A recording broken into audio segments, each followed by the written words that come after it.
जय हिंद दोस्तों, मैं विशाल पवार त्यागराज क्लासेस में आप सभी का एक बार फिर स्वागत करता हूं। हमारा जो है वही चैप्टर चल रहा था सेल यानी कि कोशिका, और उसमें हमारी बहुत सी चीज हो चुकी है। अभी है जो हमारा ये चैप्टर है वो अंत चल रहा है, मतलब लास्ट है अब चैप्टर का। ये जो है 1 या 2 क्लास में वो आपका चैप्टर कंप्लीट हो जाएगा। इसके बाद जो हमारा नेक्स्ट चैप्टर होगा वो या तो हम फिजिक्स का ले लेंगे या केमिस्ट्री का ले लेंगे या फिर एक इसका ही चैप्टर ले लेंगे आगे जो रिलेटेड है टिश्यू। वो देखते हैं जो भी होगा। जो है अब इससे जो पिछली क्लास थी उसमें जो है 2 टाइप की सेल बताई गई थी, एक प्रोकैरियोटिक होती है एक यूकैरियोटिक होती है। ये 2 टाइप की आपको सेल बताई थी भाई। इनमें उसके बाद था क्या, जैसे फिर प्रोकैरियोटिक क्या होती है, थोड़ी छोटी होती है, और ये क्या होती है, थोड़ी बड़ी होती है। उसके बाद इसमें क्या नहीं भाई, एनवलप इसमें नहीं होता और इसमें एनवलप होता है, यानी कि जो न्यूक्लियस है, न्यूक्लियस के बाहर भी क्या होती है, जैसे सेल के बाहर एक वॉल होती है या सेल वॉल बोल देते हैं, ऐसे ही जो न्यूक्लियस के बाहर भी एक वॉल होती है उसको एनवलप बोला जाता है। तो जो प्रोकैरियोटिक होती है उसमें तो ये होती नहीं, और जो यूकैरियोटिक होती है उनमें ये होती है।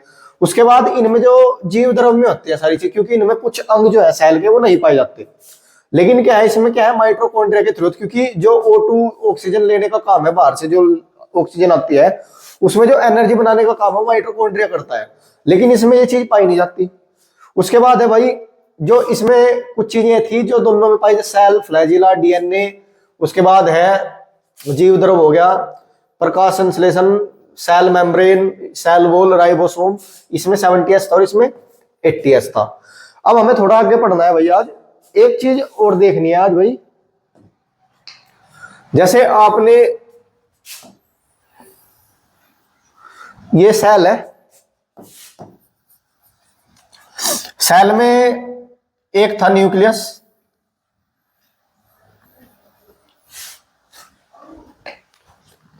अब जैसे ये था भाई, ये इसमें जो था ये क्या था, क्लोरोप्लास्ट था। जो इसमें ये क्या होता है, क्लोरोप्लास्ट। साइटोप्लाज्म, क्लोरोप्लास्ट में साइटोप्लाज्म गलती होगी, साइटोप्लाज्म जीव द्रव बोलते हैं जिसको। ऐसे ही अब जो ये जो साइटोप्लाज्म का काम था भाई, जैसे ये थे, इसमें एक माइटोकॉन्ड्रिया था, लाइसोसोम, ये जो सारी चीजें थी, ये क्या हुई, सूख ना जाए यानी कि सिकुड़ ना जाए सारी। तो इसके लिए इसमें क्या होता था, सारे में एक द्रव भरा रहता था, जीव द्रव, जिसको हम क्या बोलते थे भाई, जीव द्रव बोलते थे। ये जीव द्रव था जो क्या काम करता है, एक तो ये एक दूसरे में टकराए ना, इसका काम एक तो ये होता है, और ये कि ये जो सारी सेल है ये सिकुड़ ना जाए, मतलब सूख ना जाए, इसीलिए भी इसका एक ये भी काम होता है। अब ऐसे ही ये न्यूक्लियस है, ये क्या है, न्यूक्लियस, केंद्रक। ऐसे ही वही अब केंद्रक के अंदर भी कुछ ना कुछ चीजें पाई जाएंगी, जैसे कि न्यूक्लियस के जो सेल के अंदर तो साइटोप्लाज्म हो गया, ऐसे ही जो न्यूक्लियस है, न्यूक्लियस के अंदर होता है न्यूक्लियोप्लास्ट, न्यूक्लियोप्लास्ट। ऐसे ही द्रव है ये भी एक, जो किसके अंदर होता है, न्यूक्लियस के अंदर होता है। सेल के अंदर होता है साइटोप्लाज्म, ऐसे ही न्यूक्लियस है तो न्यूक्लियस के अंदर होगा न्यूक्लियोप्लास्ट। ये 2 टाइप के मतलब द्रव है, ये आपको याद रखने के। जो द्रव है जो अंग, वो क्या कहते हैं, शरीर में पाए जाते हैं, 2 टाइप के हैं। एक तो साइटोप्लाज्म जो सेल के अंदर होगा, और एक न्यूक्लियोप्लास्ट जो क्या होगा, न्यूक्लियस के अंदर होगा। अब एक बात और याद रखनी है भाई, जैसे कि राइबोसोम थे, एंडोप्लाज्मिक रेक्टिकुलम में क्या होते हैं, राइबोसोम होते हैं। एंडोप्लाज्मिक रेक्टिकुलम में क्या होता है भाई, राइबोसोम होते हैं। तो जो राइबोसोम बनाने का काम है वो कौन करता है, एक 70s होता है और एक 80s होता है। जो प्रोकैरियोटिक सेल है और यूकैरियोटिक सेल है, प्रोकैरियोटिक सेल में होता है 70s और यूकैरियोटिक में होता है, ये होता है यूकैरियोटिक में और ये होता है प्रोकैरियोटिक में। अब यहां से एक बात आपको समझने की कोशिश करनी भाई, जैसे कि हमारे शरीर में जो राइबोसोम बनाने का काम हो किसका है, एंडोप्लाज्मिक रेक्टिकुलम का, उसमें ही बनते हैं राइबोसोम। लेकिन इसके अलावा एक और अंग है जो राइबोसोम का निर्माण करता है, एक और अंग होता है, वो है माइटोकॉन्ड्रिया।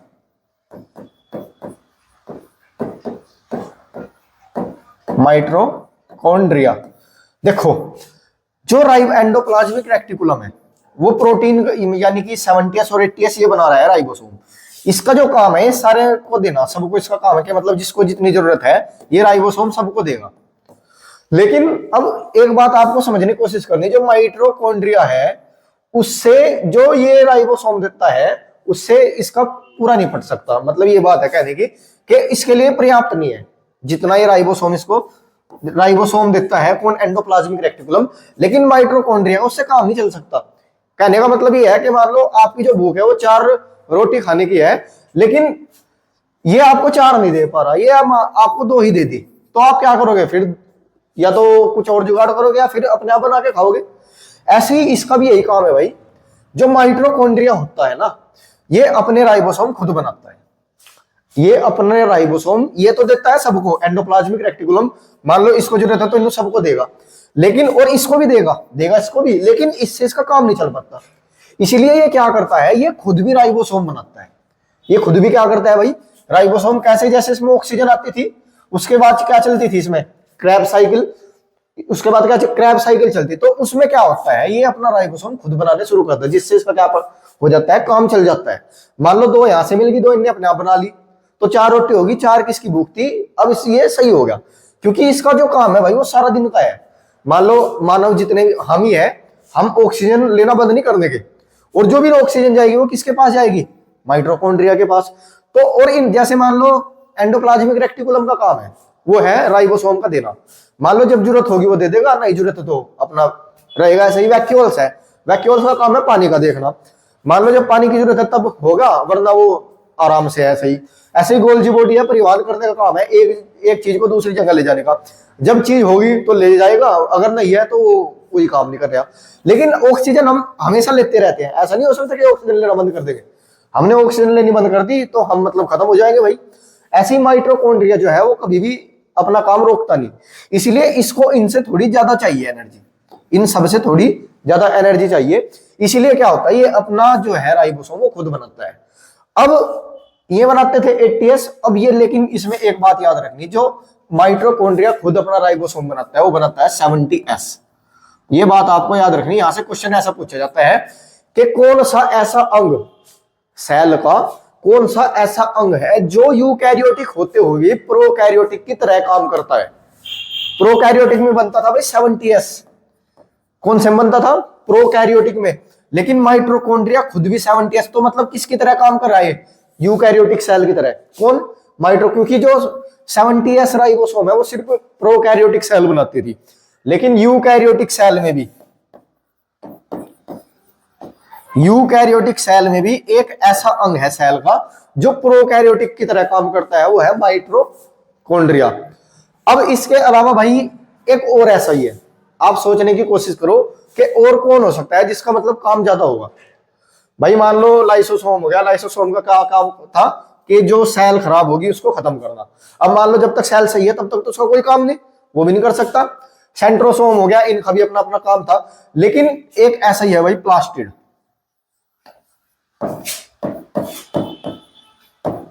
प्लास्टिड ऐसा ही कौन है भाई, प्लास्टिड। ये भी क्या होता है, राइबोसोम का अपने आप निर्माण करता है। अब प्लास्टिड किसमें पाया जाता है, प्लांट सेल में, ये एनिमल सेल में नहीं होता। बस इस बात का आपको याद रखना कि अगर क्वेश्चन आ जाए तो यहां से कोई दिक्कत वाली बात अब होगी नहीं। ऐसा कौन सा अंग है जो क्या करता है, प्रोकैरियोटिक की तरह बिहेव करता है, वो है माइटोकॉन्ड्रिया, क्योंकि ये अपना राइबोसोम खुद बनाता है, वो भी 70s, जो सिर्फ कौन सी सेल बनाती थी, प्रोकैरियोटिक सेल बनाती थी। ये आपका अब सेल में कोई दिक्कत होगी नहीं भाई, यहां तक इसको आप स्क्रीनशॉट ले सकते हैं अगर समझ में आ रहा होगा कुछ, वैसे तो कोई दिक्कत होगी नहीं, समझ में अच्छी तरीके से आ गया होगा। इसके बाद है भाई, ये भी आपको लग गया पता। अब हमें थोड़ा आगे चलना, देखो थोड़ा यहीं पे देख लो पहले।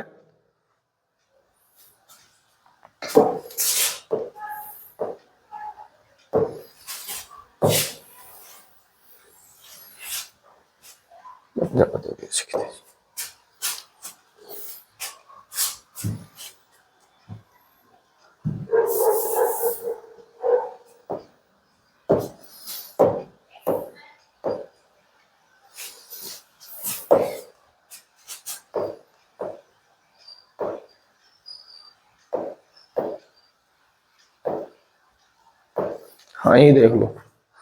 अब भाई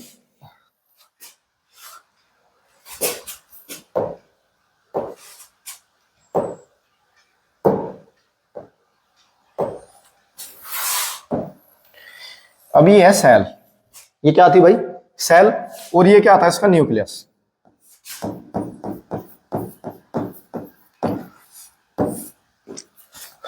अब जब न्यूक्लियस का पता लग गया भाई ये न्यूक्लियस है, न्यूक्लियस के अंदर क्या था, ये क्या था भाई, वो न्यूक्लियोप्लास्ट था। अब क्या हुआ उसके बाद, कोई और आगे साइंटिस्ट आए, उन्होंने क्या था, न्यूक्लियस को देखा एक बार। उन्होंने क्या किया, न्यूक्लियस को देखा, तो न्यूक्लियस में क्या पाई गई, कुछ चीजें पाई गई। अब हमें वो देख रहे हैं कि न्यूक्लियस के अंदर, अब तक तो हमने पढ़ा था कि सेल के अंदर क्या क्या होता है। अब हमें थोड़ा सा देखना कि न्यूक्लियस है, न्यूक्लियस के अंदर भी कुछ चीजें होती हैं, वो क्या क्या है। अब एक साइंटिस्ट थे भाई, उन्होंने क्या किया, ये न्यूक्लियस के अंदर देखा, तो यहां पे क्या दिखे उनको, क्रोमोजोम। क्रोमोजोम कहां पे दिखे, न्यूक्लियस के अंदर। ये है क्रोमोजोम, ये तो ये किसके अंदर पाए जाते हैं, न्यूक्लियस के अंदर पाए जाते हैं। ये ऐसे है भाई, देखो ये क्या है हमारी, ये स्ट्रक्चर आपको देखना, ये मान लो मानव है, या कोई भी मतलब एनिमल सेल है, प्लांट सेल, कोई भी मान लो आप, एनिमल सेल है, इसमें क्या है, ये सेल है, ये क्या है भाई, सेल, ये सेल है, सेल के अंदर क्या है, न्यूक्लियस, सेल के अंदर क्या है, न्यूक्लियस। अब जो न्यूक्लियस के अंदर पाए जाते हैं वो क्रोमोजोम पाए जाते हैं, मूल गुणसूत्र, हिंदी में इसका जो नाम है वो है गुणसूत्र। क्या भाई, क्रोमोजोम। इनका क्रोमोजोम का जो काम होता है ना भाई, ये पढ़ना आपको पहले, क्रोमोजोम होते क्या है। ये क्रोमोजोम है, ये क्या है, डबल, मतलब इसका मतलब है ये पेयर है, ये क्या है, पेयर है, और ये है सिंगल क्रोमोजोम, सिंगल, और ये क्या है, डुप्लीकेटेड, मतलब को बना हुआ, और ये क्या है, सिंगल क्रोमोजोम है।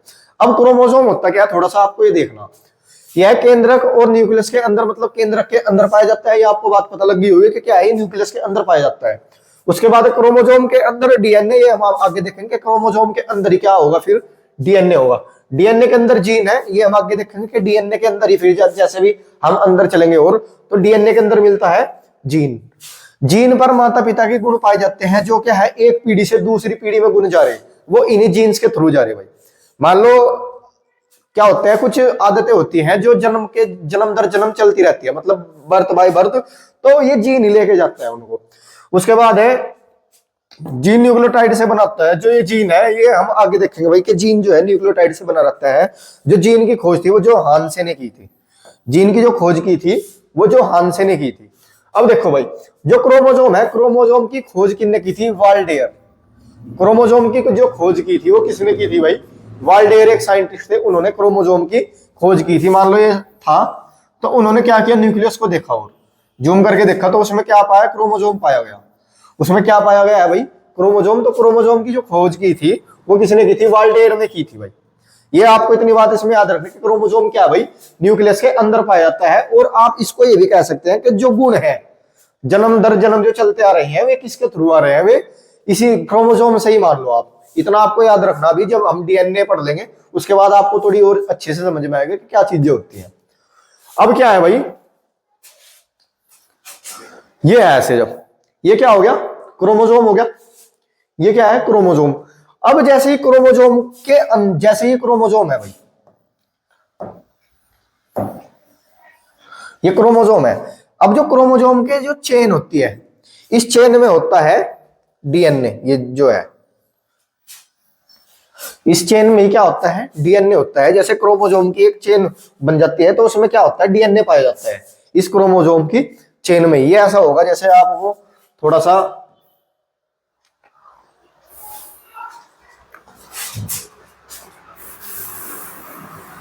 अच्छा पिछला रह गया क्या भाई, कोई बात नहीं भाई।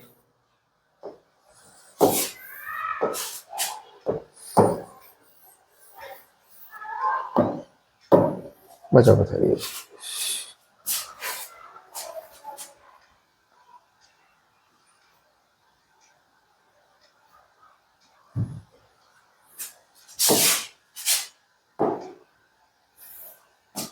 देखो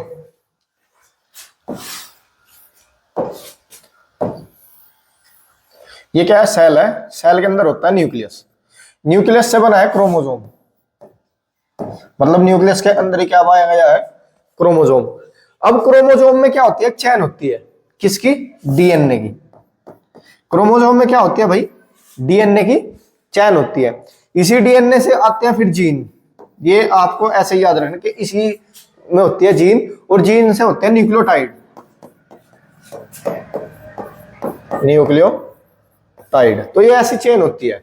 कैसे, जैसे ये क्या है, क्रोमोसोम है। क्रोमोसोम से क्या हो गया भाई, ऐसे ये चेन आई, इस चेन से क्या हो गया, डीएनए बनना शुरू हो गया। इस चेन से क्या हो गया, डीएनए बनना शुरू हो गया। तो ये ऐसे क्रोमोसोम क्या हो गया भाई, क्रोमोसोम आया न्यूक्लियस से, क्रोमोसोम से आई एक चैन, चैन से क्या निकला, डीएनए। तो ये ऐसे होती है, ये सब एक न्यूक्लियस के अंदर ही पाए जाते हैं। और न्यूक्लियस जिससे भरा रहता है, जो इसमें द्रव होता है, उसको बोलते हैं केंद्रक द्रव, यानी कि न्यूक्लियोप्लास्ट। अब थोड़ा सा आपको एक चीज देखनी भाई, ये रहा, ये वही है। ये क्या है भाई, सेल। सेल के अंदर न्यूक्लियस, न्यूक्लियस में क्या आया, क्रोमोसोम आया। क्रोमोसोम की जो चैन है उससे क्या बना है भाई, डीएनए। क्रोमोसोम की चैन से क्या बना है, डीएनए। ये डीएनए है, जो ऐसी ये स्ट्रक्चर है, ये डीएनए का स्ट्रक्चर है। अब जो डीएनए के अंदर भी है, ये जो ये आप स्ट्रक्चर देख रहे हैं, ये होते हैं न्यूक्लियोटाइड। ये क्या होते हैं, न्यूक्लियोटाइड। और जो ये एक है, ये इसको बोलते हैं जीन। सेगमेंट ऑफ जीन, मतलब डीएनए का ये एक टुकड़ा, वो हो गया जीन। ये इतना एक चेन, ये हो गया जीन। तो ये आपको ऐसे ही मतलब स्टेप बाय स्टेप याद रखना कि सेल, सेल में क्या है, न्यूक्लियस, न्यूक्लियस के अंदर क्रोमोसोम, क्रोमोसोम के अंदर आगे एक चेन, उस चेन में से क्या निकला, डीएनए। डीएनए के अंदर होता है जीन, और जीन के अंदर होते हैं न्यूक्लियोटाइड। ये ऐसे ही आपको इसमें याद रखना भाई। अब उसके बाद देखो, ये क्या है, क्रोमोसोम है कुछ जीवों में के, मतलब किसमें कितने कितने क्रोमोसोम पाए जाते हैं, ये वो दिया गया है। जैसे क्या है, सबसे पहले जीवाणु। ये क्या है, जीवाणु। जीवाणु में सिर्फ एक क्रोमोसोम, और जो क्रोमोसोम होते हैं वो पेयर में मिलते हैं, यानी कि दो मिलते हैं, एक नहीं मिलता है। तो क्रोमोसोम कितने, इसमें क्या है, एक ही क्रोमोसोम है सिर्फ। उसके बाद आते हैं मच्छर। मच्छर में कितने होते हैं, मॉस्किटो में 6 क्रोमोसोम होते हैं। उसके बाद जो घरेलू मक्खियां हैं, उसमें कितने होते हैं भाई, 12। मटर में 14, प्याज में 16, नींबू में एक छोटा और एक बड़ा। जो छोटे होंगे वे 18 होंगे, और बड़े हैं जो 36 होंगे। उसके बाद मक्का में 20 होते हैं, टमाटर में 24, मेंढक में 26, बिल्ली में 38, चूहा में 40 होते हैं, खरगोश में 44, मानव यानी कि हमारे में कितने होते हैं भाई, 46। जो मानव है, मानव में कितने होते हैं, 46। और अगर इनको अकेले तो 23 ये ऐसे होते हैं भाई। इन्हीं क्रोमोसोम से पता लगता है कि लड़का है लड़की है। इन्हीं क्रोमोसोम से पता लगता है कि भाई लड़का है या लड़की है। जैसे ये ऐसे होते हैं 44 प्लस एक्स और वाई, एक होगा 44 प्लस एक्स और एक्स। ये दो टाइप के होंगे। अगर एक होगा एक्स और एक होगा वाई, तो क्या होगा, बॉय यानी कि लड़का। और अगर बाद के जो क्रोमोसोम है वो दोनों एक्स एक्स होंगे, तो क्या होगी, गर्ल। ये इन्हीं क्रोमोसोम से पता लगता है कि लड़का होगा या लड़की होगा, वो क्रोमोसोम से ही पता लगता है, क्योंकि ये क्या होता है भाई, इन्हीं से ही होती है सारी चीजें। उसके बाद है भाई मानव। मानव कितने होंगे, 46। आलू में 48 होते हैं, चिंपैंजी में होते हैं 48, तंबाकू के 48 होते हैं, घोड़े में 64 होते हैं, कुत्ते में 78, कबूतर 80, टेरिडोफाइट्स होते हैं, इसमें होते हैं भाई 1600। सबसे ज्यादा जो होते हैं वो किसी में होते हैं, टेरिडोफाइट में होता है। तो आप इसका स्क्रीनशॉट ले लो भाई, आप इसका स्क्रीनशॉट ले लो कि किसमें कितने कितने, आपको थोड़े बहुत याद करने हैं। एक आधा क्वेश्चन अगर आ गया तो आपसे मतलब ये नहीं, दिक्कत नहीं होनी चाहिए कुछ भी। तो ये आप इनका स्क्रीनशॉट ले लो। उसके बाद देखो भाई, अब एक होता है न्यूक्लिक एसिड, एक क्या होता है, न्यूक्लिक एसिड। जो न्यूक्लिक एसिड है ये दो टाइप का होता है, एक डीएनए और एक आरएनए। जो न्यूक्लिक एसिड होता है ये मतलब एक एसिड है, बस इतना याद रखो। एक डीएनए होता है इसमें और एक आरएनए। जो डीएनए होता है, डीएनए का मतलब डाईऑक्सी राइबो न्यूक्लिक एसिड, और एक आरएनए होता है राइबो न्यूक्लिक एसिड। तो ये दो टाइप के न्यूक्लिक एसिड है, एक डीएनए और एक आरएनए। जो न्यूक्लिक एसिड है ये भाई एक चेन होती है, ऐसी एक चेन होती है, पॉली चेन होती है न्यूक्लियोटाइड की, इसको बोलते हैं। बस अभी इतना याद रखो कि क्या होगा, इसमें सबसे पहले आता है डीएनए। अब हमें थोड़ा सा डीएनए के बारे में देखना, जो पूरा होगा ये 1-2 दिन कल तक हो जाएगा आपका डीएनए आरएनए। आज आपको थोड़ा सा इसमें बस याद रखने की कोशिश करनी है, थोड़ा बहुत होगा। अब देखो सबसे पहले डीएनए।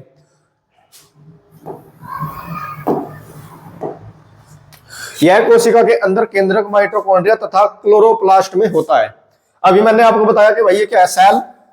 सेल के अंदर होता है न्यूक्लियस, न्यूक्लियस के अंदर क्रोमोजोम, क्रोमोजोम के अंदर क्या होता है, डीएनए। तो ये क्या होता है भाई, यह कोशिका के अंदर केंद्रक में भी पा सकता है। माइटोकॉन्ड्रिया जहां भी ब्लड होगा वही क्या होगा, डीएनए होगा भाई, क्योंकि डीएनए ब्लड में डीएनए ही होता है। उसके बाद माइटोकॉन्ड्रिया में वो होगा क्लोरोप्लास्ट, तो यहाँ ये डीएनए होता है। उसके बाद इसकी श्रृंखला को पॉलीन्यूक्लियोटाइड कहते हैं। जो ये है डीएनए का स्ट्रक्चर होता है, ये जो ये है, तो जो ये चेन है इसको बोलते हैं पॉलीन्यूक्लियोटाइड चेन। पॉली का मतलब होता है एक से ज्यादा, और न्यूक्लियोटाइड की चेन होगी। तो जो डीएनए का स्ट्रक्चर है वो ऐसा होता है भाई।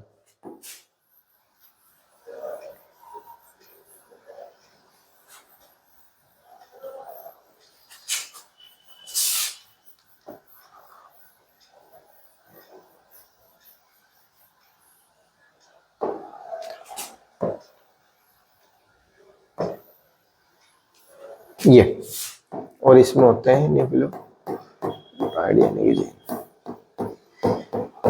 कि ये है डीएनए का स्ट्रक्चर। यह कोशिका के अंदर केंद्रक माइटोकॉन्ड्रिया तथा क्लोरोप्लास्ट में पाया जाता है। इसकी श्रृंखला को पॉलीन्यूक्लियोटाइड चेन कहते हैं, जो ये है।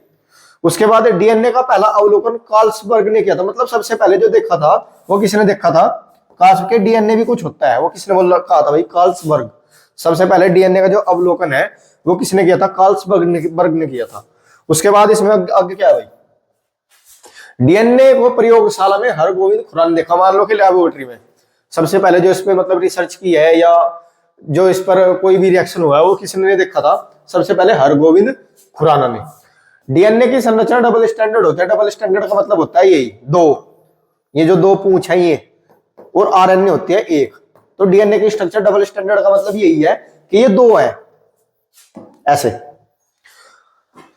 जो ये डबल स्टैंडर्ड डीएनए है इसका मॉडल वाटसन एवं क्रिक ने दिया था। जो ये डबल स्टैंडर्ड डीएनए का जो मॉडल है, ये जो बनाया था, ये किसने बनाया था भाई, वाटसन और क्रिक। और इसी के लिए इन्हें नोबेल प्राइज भी मिला था।